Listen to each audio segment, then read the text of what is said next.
for the hardest-hitting show in talk radio.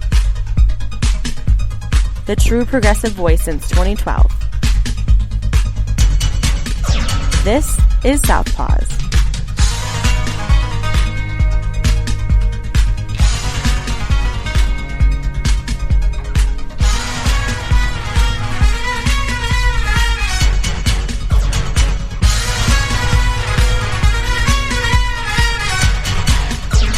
And welcome to Southpaws on the Pacifica Radio Network. We are the leaders of the revolution. My name is Darren Gibson, and I'm your co-host. And my name is Jack Prince. Yeah, Jack, it's just you and me today. Katy is feeling a little under the weather, so she's taking the day off. We hope to have her return to the show next week because we've got a lot today to talk about. You know how it is every week here. We just have too many stories and never enough time. Oh boy. Well, so before we get started with today's show, a couple reminders that you can follow us on social media by going to facebook.com/Southpaws Radio Show. You can follow us on Twitter at Southpaws Radio. You can follow us on Tumblr at southpawsradioshow.tumblr.com. You can follow us on YouTube by doing a search for Southpaws Radio. And you can become a patron of the show by going to patreon.com/Southpaws Radio. You can listen to the show anytime you like at Spreaker.com or at Stitcher.com. Just do a search for Southpaws there. You can find us on Apple Podcasts by doing a search for Southpaws. And once you found our logo, you found us. We send links to our weekly episodes to our Facebook, Twitter, YouTube, and Tumblr accounts. You can listen to the show on Global Community Radio Channel 1 every Saturday night at 11 Eastern. And you can listen to us on great Pacifica stations across the country, including KCEI-FM in Taos, New Mexico, KZGM in Kabul, Missouri, WOOL in Bellows Falls, Vermont, KEPJ in San Antonio, Texas, and WRWK Midlothian, Virginia. And before we get into today's topics, I do have a correction from last week. We were talking about the approval of Jennifer Granholm by the Senate to become Energy Secretary, and it was my fault. I originally said Education Secretary, and that confused you and Katy, so that was my fault. I caught that when I was editing the show. I'm like, I said Education Secretary? I must have had Betsy DeVos on my mind, which is easy to do in this town, isn't it? Oh, yeah. I've tried to get off my mind for years. It's tough. The DeVos's pretty much own everything. I mean, good Lord. Oh, boy. Good news this week.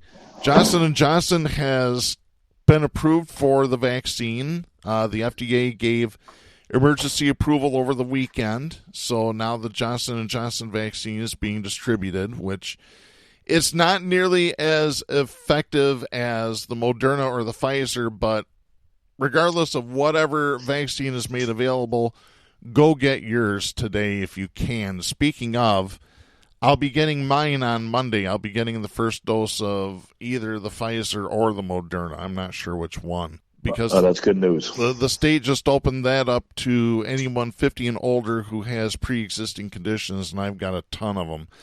So thankfully, I was able to get in Monday to get my first shot. So right, and you just turned 50, so there you go. I wish I just turned 50. Good Lord. Jack, you've had both of your vaccinations. Did you have any side effects, anything? Just mild. The second one was a little bit fatiguing and a little arm soreness. Now, I do hear reports of people that, sleep for 15 hours and are really kind of affected. I think that's rare. Yeah. I really do. Yeah. Now, which version of the vaccine did you get, Pfizer or Moderna? I got the Pfizer vaccination at Metro Hospital. Yeah. My mom got the Pfizer vaccine. She had no side effects. No side effects. Wow. Yeah, nothing on the first or the second shot. So that's really good news on her part. I think, what are we, about 75 million people have been vaccinated? You got the warm weather outside the house, and numbers are going down. I hate to see it spoiled by premature demasking of responsible people, which is what 16 states are trying to initiate. It's maddening. Oh, yeah. The latest one being Texas. They've decided, oh, no, we can't have these mandates. Alabama, too. Kay Ivey running her yap on television this morning. Ugh. Speaking of, did you hear about Keith Olbermann? He really got everybody mad at him. This is Lee Moran writing for the Huffington Post, dated March 3rd. Keith Olbermann faced backlash Tuesday for his off-key comment on Texas Governor Greg Abbott's decision to lift the state's mask mandate and end other coronavirus restrictions. In a tweet, the former MSNBC commentator asked this, quote, "Why are we wasting vaccinations on Texas if Texas has decided to join the side of the virus?" End of quote. Well, it's a good question. And apparently critics on both sides ripped into him. One person on Twitter called him a psychopath. Another person reminded him, hey, there's several million Democrats in Texas that don't like Abbott, so why should we suffer? I mean... Well, they may have a point there, but I think it's sensible to say when we've gone through a cultural phenomena of mask rejection for months and months, right? That why would it not be sensible to say, hey, you guys haven't been worried about the virus outbreak. Why now all of a sudden do you want us to get the vaccination? If he was being serious about stopping the vaccination statewide, that'd be a different issue. But we know that wasn't the case. Exactly. And speaking of coronavirus news, I want to get to this story. This is Cassandra Liebrink writing for the Holland Sentinel. This has been widely distributed. The Detroit Free Press published this story. This is dated March 4th out of Holland, Michigan. Following a court hearing for Marlena's Bistro and Pizzeria in Holland, a judge ordered a bench warrant be issued for the restaurant owner. The hearing was scheduled to determine whether a temporary restraining order issued by the court on Thursday, February 25th, would result in a preliminary injunction because the owner continues to flout state and judicial orders. Once arrested, Marlena Pavlos Hackney will remain incarcerated unless she complies with the order to cease operations until she obtains a valid food license. Marlena's food license was suspended in January by the Michigan Department of Agriculture and Rural Development after Pavlos Hackney failed to close her dining room in compliance with a statewide 2.5-month shutdown for in-person dining restaurants. Pavlos Hackney also refused to enforce mask wearing and social distancing guidelines put in place to limit the spread of COVID-19. According to Michigan Assistant Attorney General Eileen Whipple, Pavlos Hackney has not allowed food inspectors to enter her restaurant. Whipple also noted MDARD was informed Saturday, February 27th, that an individual ate at Marlena's and within 2 days began showing symptoms of COVID-19. That individual later tested positive for the virus. So just think about this for a minute. This woman, this restaurant owner, has totally flaunted the law, says all this is unconstitutional because it wasn't a law passed by the legislature and signed into law by the governor. These are executive orders, and executive orders are illegal. Some of you people out there, you conservatives, you violent conservatives, because that's what you all are, violent, need to go to a constitutional law course in college. Crack open a book. Jeez. That's not their style of information gathering. No, it ain't. To crack open a book. No, their style of learning is whatever is being regurgitated on Fox Propaganda Channel or Newsmax. Yep. Oh, boy. Judge Wanda Stokes of the 30th Judicial Circuit Court in Ingham County said, quote, "The court finds based on the affidavit and the information that's been provided, this is willful.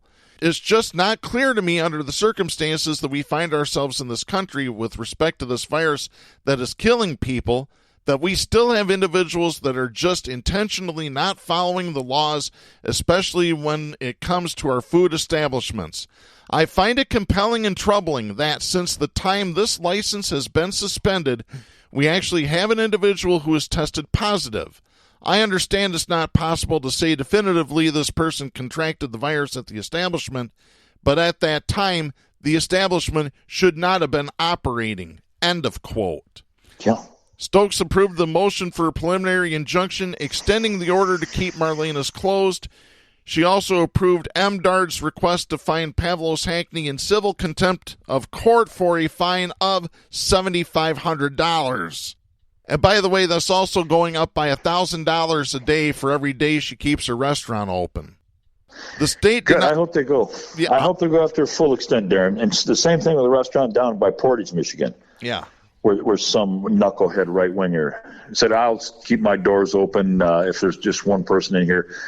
They're endangering people's lives in violation of the law. These are law and order guys, right? Which we know only pertains to their issues. But nonetheless, take the law in the front door and arrest them all. Absolutely. The state did not request Pavlos Hackney be held in criminal contempt, but noted it was within the court's jurisdiction to do so. Pavlos Hackney did not make arguments during the hearing as she did not retain counsel.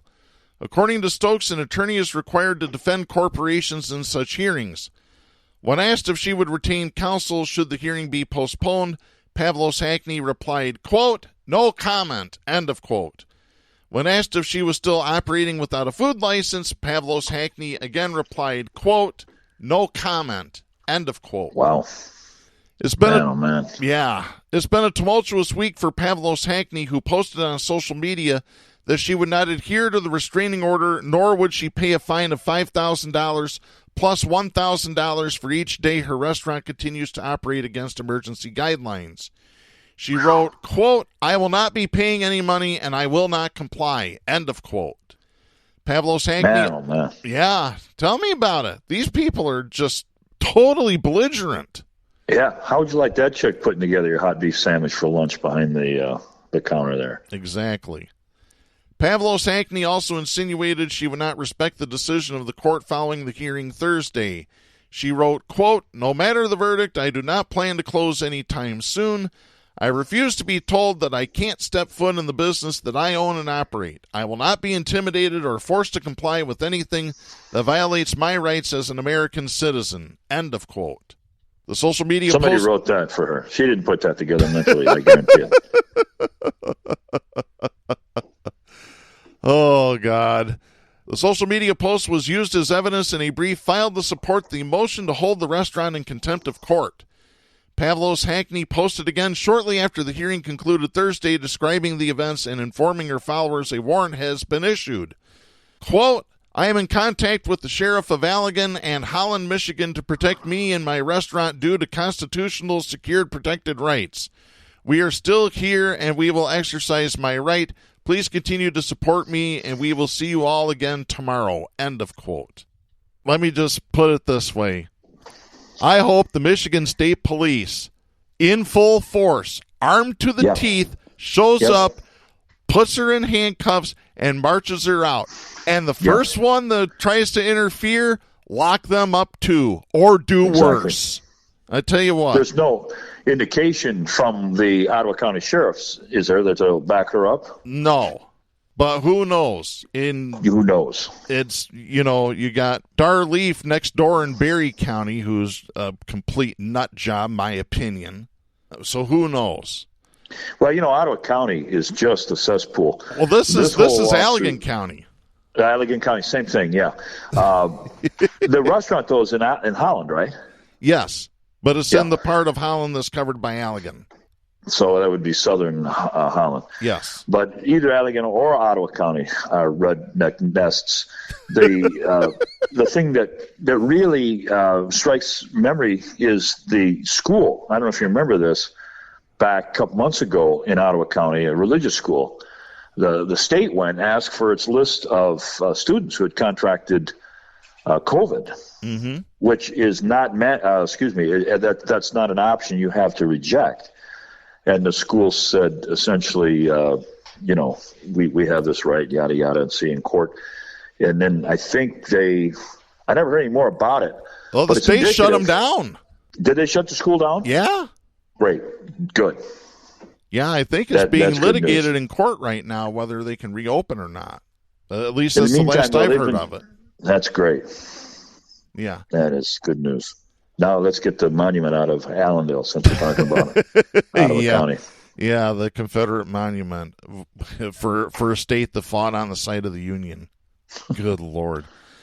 Yeah, the trouble began in November at Marlena's, located at 909 Lincoln Avenue in Holland, when the Allegan County Health Department was notified that the restaurant remained open against orders from the Michigan Department of Health and Human Services. Let me just give you an idea of where this Pavlos Hackney is coming from.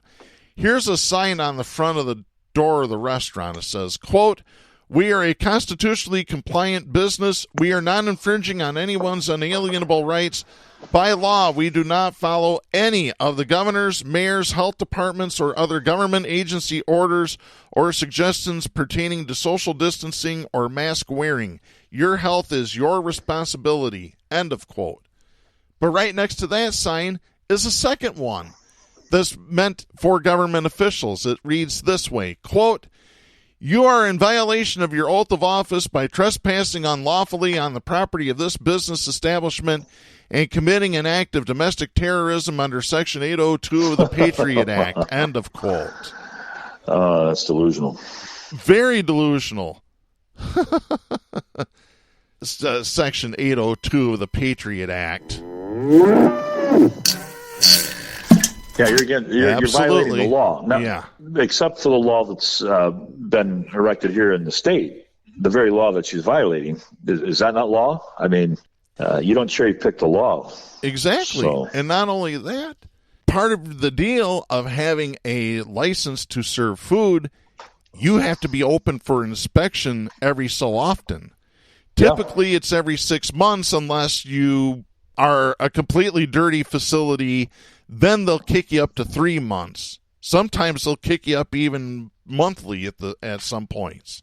And her license is gone, right? Yeah, it's been suspended.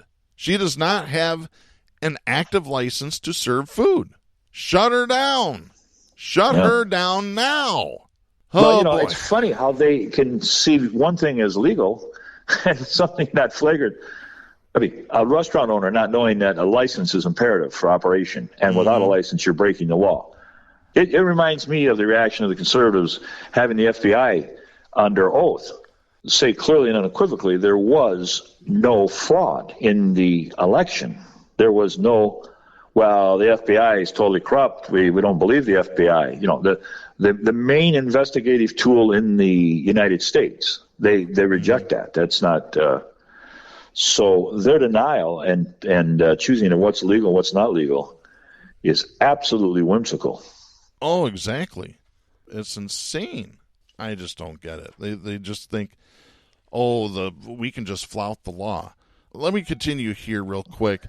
Allegan County Health Department and the Michigan Department of Agriculture and Rural Development issued cease and desist letters, but both agencies were ignored. Several weeks later, the eatery's food license was suspended. During an administrative tribunal on Monday, February 1st, held to determine whether the license suspension would remain in place, Pavlos Hackney and Richard Martin of Constitutional Law Group testified they disputed findings regarding the existence of the COVID-19 pandemic.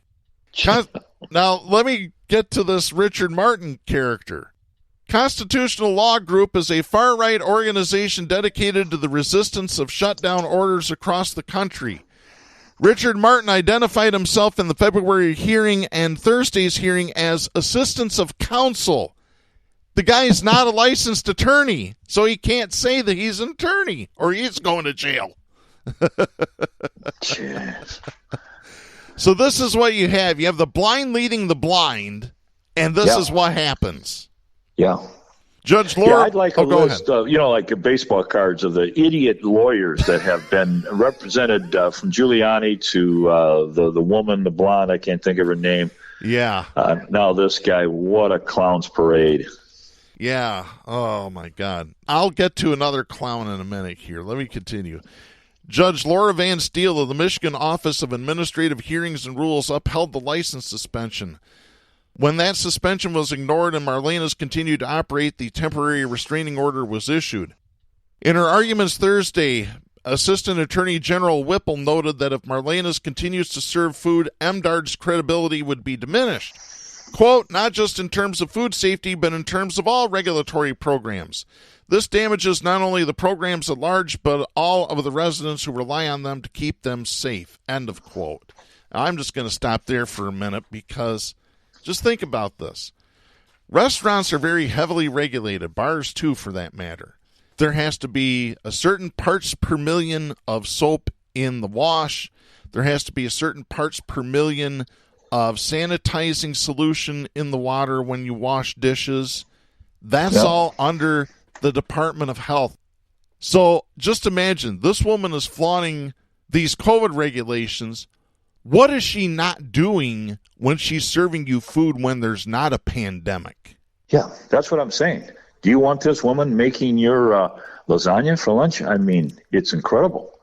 This kind of flippant attitude.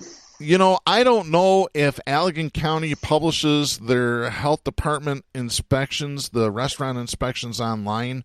I think we might have to do some digging into that. By the way, many counties, if you want to find out about the restaurant that you partake in and how they do on their health department inspections, a lot of the counties publish them online. I know Kent County does. Yeah. So we talked once on the show about some of the Chinese restaurants around town that were disgusting. Yeah. This was years ago. I remember it. Yeah. Yeah. And other restaurants, too. I won't mention any names, but one of them has a brother that's a state representative. But I'll just leave that one alone for the time being.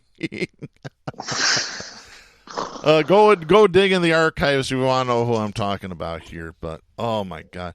But, yeah, you had mentioned clowns like this business owner here. And well, actually, you were talking about the woman that testified with Giuliani down in Lansing. She's running for office now. Did you hear who else is running for office? No. Hold on to your chair, Jack. Audra Johnson is running against Peter Meyer in a primary election. She hasn't officially filed yet, but supposedly it's coming, according to WXMI Television, who reported on that earlier this week. Wow. What's with the name Johnson? You know, I think of the idiot in Wisconsin. Another conservative. We're going to have a lot of fun because that's Pete Ricketson's sister. Yeah, that's what I thought. The MAGA bride. For those of you that don't know, and I'll just post the disclaimer, Audra used to be a friend of mine many years ago, not since she started her conservative rants on social media. I blocked her a long time ago. But, yeah, Audra, the MAGA bride. This is a woman who wore a Trump bridal dress. I'm not joking. There's pictures of this on all over social media. It was reported in conservative news like Fox and Newsmax and OANN. I mean, it's all over. So she's going to run to primary Peter Meyer in 2022. Again, she hasn't filed official paperwork with the Federal Election Commission, but she went on a rant on social media and said she's going to run. So this will be, what is it, the second one? Because Tom Norton, the former village president of Sand Lake, who got run out of the village on a rail, we'll have to go in depth on what some of the antics he pulled in Sand Lake. He is apparently going to run a primary campaign against Peter Meyer. Well, the nuts are gathering. We can be assured, Darren, we can be assured, aren't we, that Pete's not going to be our campaign manager, right? Oh, hell no. God, you almost made me choke on my water when you said that. Oh, God. Oh, it's laughable if it wasn't so serious. Yeah. Well, like you said, the nuts are gathering, and we've got a perfect example of one here. I've got this. This is Michael Cosner and Phil Helsel writing for NBC News. This is dated March 5th. A former State Department aide during the Trump administration has been arrested in connection with the pro-Trump riot at the U.S. Capitol, according to an FBI spokesperson. Federico Klein was arrested Thursday in Virginia, according to an FBI spokesperson. The FBI would not discuss the case. Court documents do not appear to be online. But documents obtained by NBC News allege that a man later identified as Klein was seen on video assaulting Washington, D.C. police officers and U.S. Capitol police officers. The FBI says in court documents that Klein can be seen resisting officers, attempting to take items from them, and assaulting them with a riot shield. The documents allege he, quote, violently shoved the shield into an officer's body in an attempt to breach the police line, end of quote.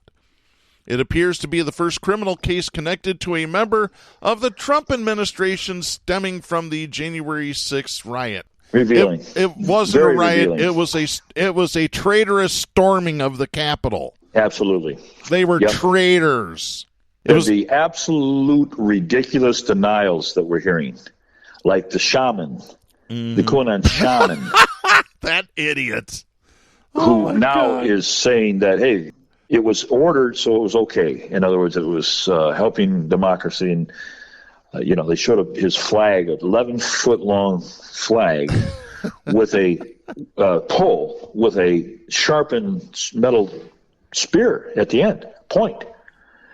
And the revelations now of communication between congressional leaders and elected legislatures in the very physical Capitol communicating with rioters outside is not conjecture. The towers have shown that they were communicating during the times of the insurrection. So it's not hypothetical to think that those people were in contact. Now, you don't know if they were talking about ordering a new MAGA hat or what the hell they were doing, but you do know they were in contact with the rioters, beating on the door, screaming, hang Pence. Mm-hmm. Do you have to find the content of their conversation? Is that really imperative to prove complicity? Well, I'm sure that they can get that too. I mean, get the actual dialogue? Oh, absolutely they could. We've talked on the show years ago about how Michigan State Police have technology to make it look like you're using a regular cell phone tower. No, it's actually a briefcase that the state police has to mimic a cell phone tower. They can read your text, they can get your voice, everything. But this could be a smoking cannon with Mexico Cruz down here and Haley or Holly, whatever they call that guy. This could be the noose. I don't mean. I believe the technology, is called Stinger technology. It's either Stinger technology or Shark technology. I forgot. And Rand Paul may be in that group as well. Oh, really? Yeah, from what I'm hearing. It was not immediately clear. That would be a holiday, wouldn't it? That would be a new holiday. God, yes, Put that on the calendar. No kidding. Let me continue here. It was not immediately clear if Klein had an attorney who could speak on his behalf Thursday night or if he was in custody. Politico was the first agency to report the arrest. The court documents say Klein was working at the State Department on January 6th, possessed top-secret security clearance, and resigned January 19th. Government records show Klein worked on Donald Trump's 2016 campaign and was hired at the State Department in January of 2017. Government files showed that at least into 2020, Klein was serving as a political appointee at the State Department as a special assistant in the Bureau of Western Hemisphere Affairs. The State Department did not immediately respond to a request for comment.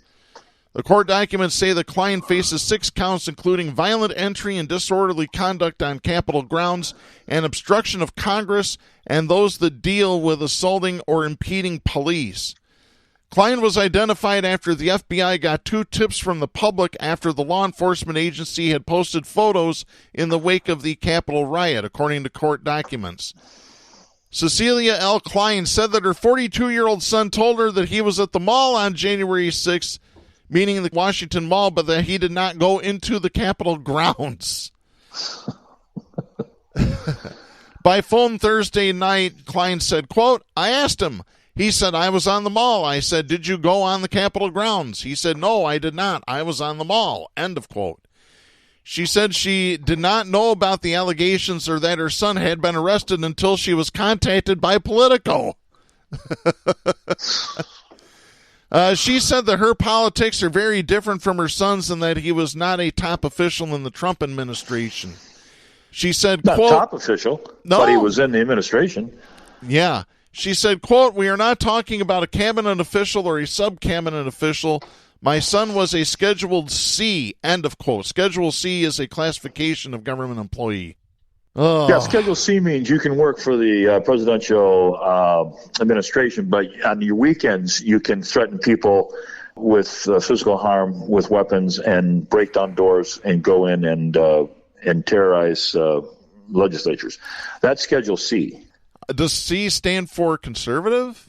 Does it stand Cuckoo. for coward? Cuckoo, that works. Does cuckoo start with a C or a K? I'm not sure. I believe it starts with a C, but you know what? We'll have to ask the expert here. There's some other ones that started with C too that come to mind. Yeah, including one that I like to use is 3 syllables that's part of Carlin's 7 dirty words. Yeah. Hey, is cuckoo begin with a C or a K? I guess we're not going to get the answer. Okay. Something for me to do this afternoon. I'll track that down. Oh, my God. Hey, speaking of Pence, Jack, you sent an article to me. This is Charlotte Klein writing for Vanity Fair. This is dated March 3rd. When the pro-Trump mob came for Mike Pence on January 6th, they did so on the basis of a lie. They were told by Donald Trump that his number 2 had the power to stop the certification of Joe Biden's win, which Pence, in his largely ceremonial role during that day's joint session, did not. Yeah, I've heard that Pence is Trump's number 2. A big pile of it. Maybe he gave birth to Pence while he was on the throne tweeting. Oh, wow. Talk about a sycophant. I mean, really. Oh, man. You got to laugh. You have to laugh or you'll cry. I'm sorry. Yeah, but these guys that are lining up, forget McConnell. He's a weather vane anyway. But Pence has a really good act of integrity. It's skin thin. And, he walked out there on the balcony during the inauguration behind Biden, shaking the hands of liberals and the whole thing. You'd almost think that his stand was courageous, and I have to say it was the right thing to do. I give him credit for that. But when it comes to the political current, all these dead fish just float together. And this man who was threatened, his life threatened because of Trump, to bend over to him now is absolutely disgusting. At the heart of their calls to hang Mike Pence was Trump's overarching fiction that the 2020 election was rife with widespread fraud, a lie the former vice president amplified on Wednesday, not even 2 months after he narrowly escaped being hunted and executed as a result of it. In an op-ed titled, "Election Integrity is a National Imperative," Pence echoed the chorus of Republicans who have increasingly deployed Trump's lies to dramatically restrict access to the ballot as he took aim at House Democrats' election reform and anti-corruption bill H.R. 1, the For the People Act, a sweeping measure that includes provisions to expand early and absentee voting and create automatic voter registration nationwide. By the way, we very strongly support H.R. 1 here at Southpaws. Yes, we do. The bill serves, quote, one goal only, to give leftists a permanent, unfair, and unconstitutional advantage in our political system, end of quote. Pence wrote that in the Daily Signal, arguing H.R. 1 would hinder election reform at the state and local level. No, what it does is it gets rid of the Republicans who have been having an unconstitutional advantage because they've been redrawing districts in their favor. Mm-hmm. The voters in Michigan had enough of that in 2018 and voted a proposal that passed. Now it's redistricting is by committee. 4 Democrats, 4 Republicans, 5 independents. You have to apply to be on the committee. As is characteristic of those sowing unfounded doubt on the election process, Pence kept it vague. Quote, I share the concerns of millions of Americans about the integrity of the 2020 election, end of quote. Yeah, what a bunch of lies. What a bunch of damn lies. Speaking of voting, Did you see Michelle Obama is pushing a new voting rights bill in light of the fact that something like 260 bills have been initiated in the last week to restrict the voting rights? I'll just give you one example. In Georgia, for years, you could vote on the weekend, and particularly Sunday, which is when the black churches would organize, have drives, and bring out a lot of black voters on Sunday. So all across the United States, all the red states are pushing hard for restricting, reducing times, all kinds of hoops, because they know damn well on a level playing field, you're going to lose. We had a level playing field here in November, and they saw the results of it. Absolutely. So rather than do policies that might help the public, like the stimulus bill, rather than support people's policies, no, they're going to put the tourniquet on democracy. That's how they think they're going to win. Trump came out and said, we get a fair election, we'll never win another election. Yeah. It's pretty brazen. It is, definitely. The one nice thing about Michigan is that any legislation passed by voter initiative cannot be tampered with by the legislature. No part of it. They can't touch any of it. So well, we need beautiful. more firewall like that. We really do. Our democracy is going to continue to go down the drain, which we've seen enough of that. Yeah. Oh, it certainly is. Jack, I want to get to our next story here. This is the story that you also sent me. This is by AFP News Service. 2 top Pentagon officials who were chosen by former President Trump were blamed in a Senate hearing Wednesday for the slow security reaction to the January 6th Capitol assault. Witnesses told the hearing that a nearly 3.5-hour delay in deploying the National Guard against the attack by Trump supporters was because deployment authority was held only by then Acting Secretary of Defense Christopher Miller and then Secretary of the Army Ryan McCarthy, both political allies of the White House. These were the guys that Trump stuck in there. He got rid of the career politicians and put a sycophants in. Yeah. Look what it got us. Yep. Not only is the result clearer than that is that this was premeditated days and days. He needed those buttons sitting in the Pentagon. Mm-hmm. And how after the Admiral's testimony under oath that said the allowance never came from the Pentagon. They made the request. There was panic in the voice of that request. Hell, all you do is turn TV on. Yeah. Oh, and absolutely. 3 hours and 19 minutes later was the authorization released from the Pentagon. Yeah. Do we need to even investigate? What is there to investigate? Yeah. I was sitting watching it. I was telling Sharon, I remember asking, hey, where's the National Guard? It doesn't take that long. Where are they at? As the minutes continued to roll and it got more violent and more violent, and people's lives were at stake, a guy being crushed in a doorway. Yeah. Where is the National Guard? Yeah. They were held back by a Trump appointee in the Pentagon.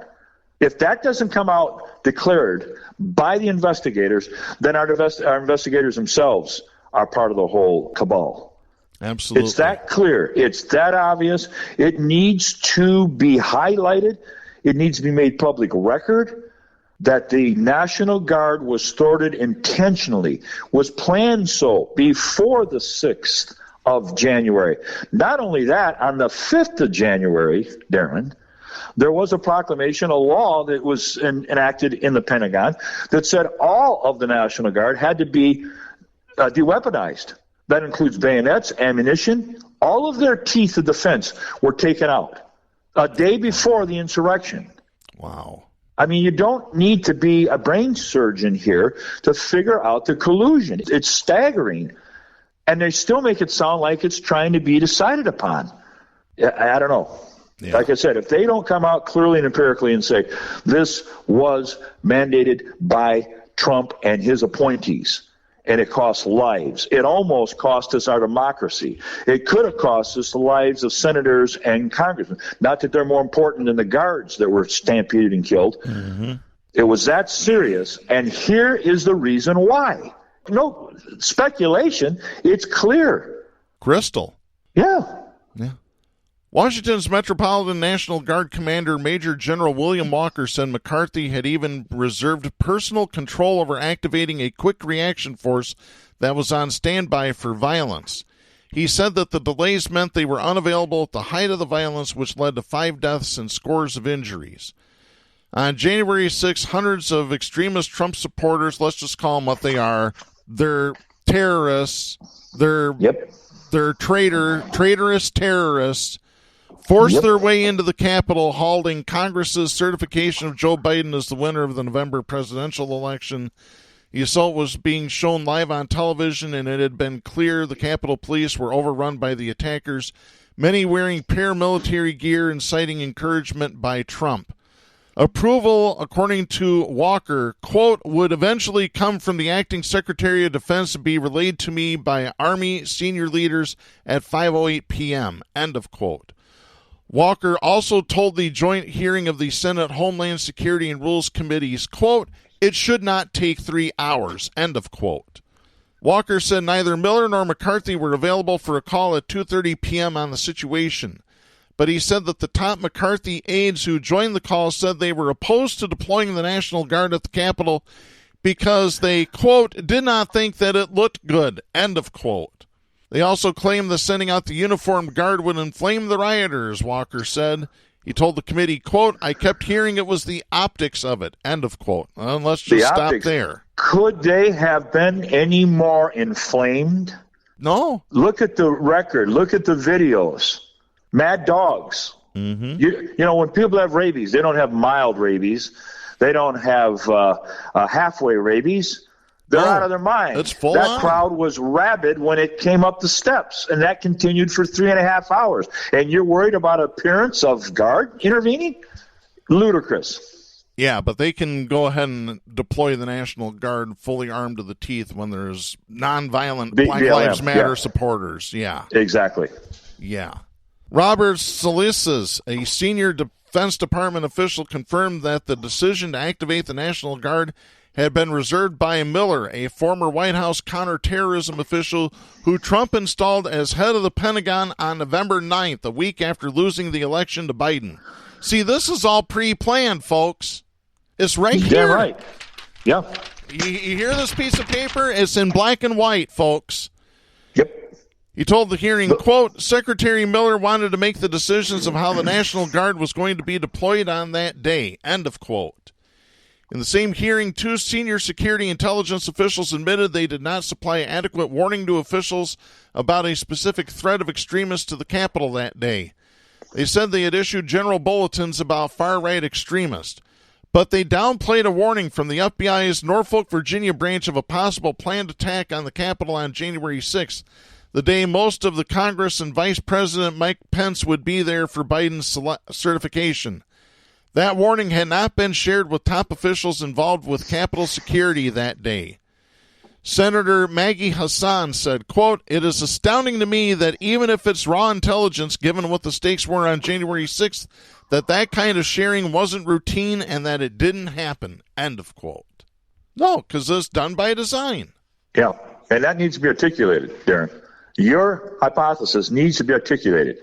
Every time they say, well, let's investigate that, that really means let's just hide this for a while. And that's the first act of disseminating and actually cooling things off, is to say, let's investigate this whole thing. This needs no more investigation, although they will have an investigation. There needs to be declarative statements made. This was pre-planned, and here is the proof of it. And I don't hear that. Because that's really the most serious. Like if Katie is right here, that's where she is so completely accurate. What's really worrisome about this cancer is the inside collusion of coordination at the door with the rioters, ahead of time dismantling the effectiveness of the National Guard inside the Pentagon. The amount of policemen that were out on the pavement and in the building. Ex-policemen, ex-service military people. Yeah. That's really the prognosis of real deep-seated cancer when we hear these things. And that needs to be addressed. And it starts with acknowledging what we're looking at. Exactly. What you just laid out has to be acknowledged by Democratic leaders, by any person concerned for our democracy. Say, look what was here. They had this thing all set to go. They knew what they were going to do. Well, don't expect the Republicans to disseminate any of this information. No, the Republicans are more worried about making sure potato heads aren't slighted, or one more book by Dr. Seuss is put on the burning pile. That's what they're really worried about. Oh, well, the thing is with Dr. Seuss, that was the Dr. Seuss organization that pulled those books. Oh, I know, it's ridiculous. But it's cancel culture. We're going to cancel democracy around voting rights. That's not cancellation. But making sure potato head is protected. That's the... Yeah, exactly. Yeah, for those of you that don't know what we're talking about, is it Hasbro? Is Hasbro even still in business anymore? Who owns Mr. Potato Head now? They've decided they're no longer going to call him Mr. Potato Head. They're just going to market him as Potato Head. Oh, wow, that hurts. Yeah. That sends a chill down my misogynist backbone. They also are worried about reading skills. So they had a reading lesson take place for 15 hours last night while we slept, initiated by Johnson up in Wisconsin. 628 pages. Ron they felt Johnson needed to be read aloud. Yeah. I wish the Democrats would just do away with the filibuster. You've got control. Get rid of it. Well, one for Manchin, they'd have a shot at it, right? Manchin needs to be primaried. Bad. Yeah, really. Yeah. Oh, good Lord. And then, actually, I want to mention this. We're recording this show on Friday, March 5th. Yesterday was Thursday, March 4th. Why didn't I see Donald Trump riding a red, white, and blue American motorcycle into Washington, D.C. to take control again? Did I miss that? Did it happen? Yeah, I was in a meeting. Is he president now? Yeah, a bunch of these QAnon idiots, the word I really want to use, I can't use on FCC airwaves, have been circulating this drawing. I don't know who came up with this, but it's Donald Trump with Melania riding on the back of this motorcycle, this red, white, and blue American flag on the gas tank, the whole 9 yards, getting ready to take over on March 4th. Well, it didn't happen. Yeah, that macho image. I'm reading a book called Jesus and John Wayne right now, written by a Calvin professor, believe it or not, Kristen Demez. And it takes that motorcycle image, I remember Goldwater way back with the cowboy hat and the boots and the leather jacket and the whole thing. That's the macho conservative / white Christian image that's taken over. And that's what they want to see. They want to see him ride up the steps on that Harley. Trouble is, it ain't going to happen. Now, you know what they say? The QAnon people are saying, really, that was a false flag. The fourth date was a false flag that the liberals put out there to make it look like they had made another prediction. No, honest to God, I'm not making it up. But now the real date is March the 20th. Oh, jeez. But Trump doesn't mind because he keeps raising the price of his rooms there in Trump Tower in Washington. He doubles them every time they have one of these rallies.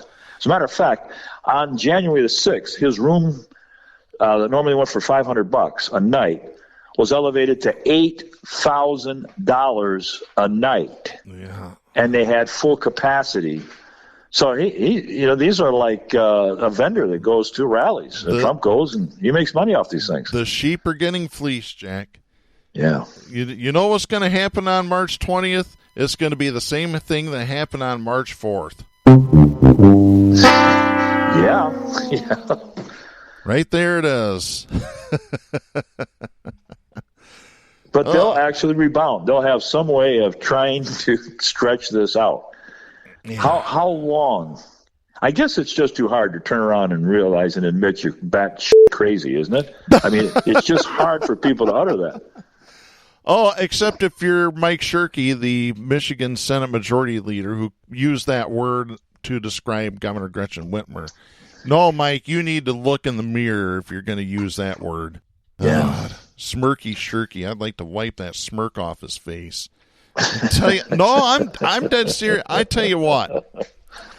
I may not be able to kick many people's ass, but I know I could kick Mike Shirkey's ass. Tell you what, charity boxing, Mike, you come on. You would not need, you'd have so much adrenaline, you could probably beat Mike Tyson just looking at Shirky in the ring. Oh, God. Well, I'll mention this real quick.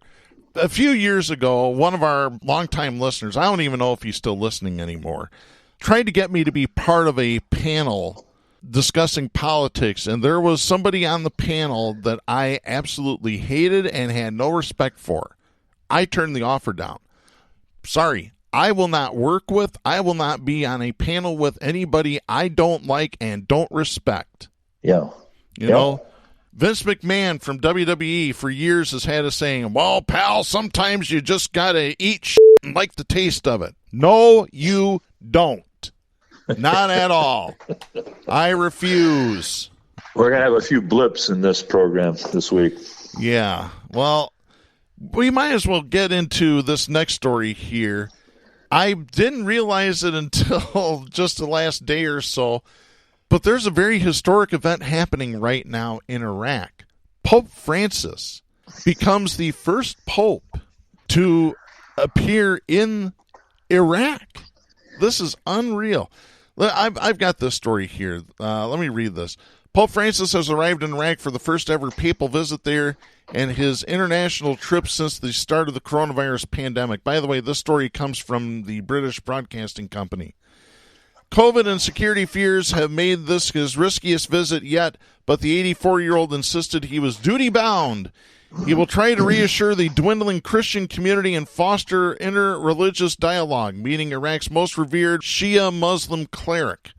The Pope will celebrate Mass at a stadium in Erbil in the north. About 10,000 Iraqi security forces personnel are being deployed to protect the Pope, while round-the-clock curfews are also being imposed to limit the spread of COVID.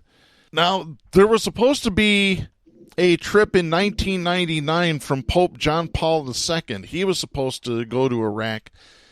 Talks broke down with then-President Saddam Hussein, so that never happened. So this is something I know you want to address, Jack. Well, Darren, I got to be honest with you. I don't know if I laughed harder watching Oprah Winfrey interview the royals with this earth-shattering news that there's tension in the royal family.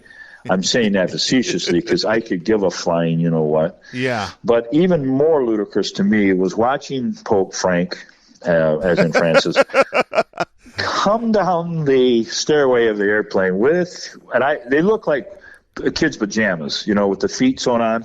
Yeah. He's coming down the steps with his wave, and I'm thinking, this is the leader of a Christian church that for decades had offered Europeans a free trip to heaven, where before you had to go through penance and your family had to pay for years to get him into heaven.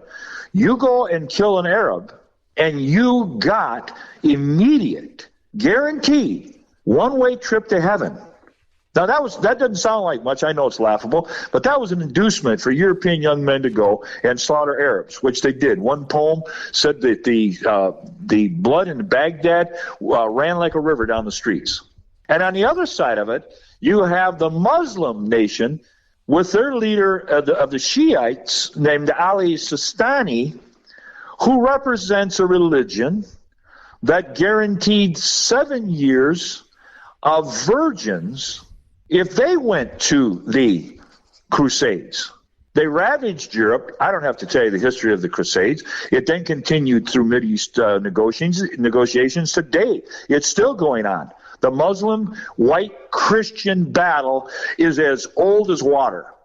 Mm-hmm. And here these two leaders hug each other. As a matter of fact, the quote that came out of the Pope's mouth was, "I have arrived among you as a pilgrim of peace."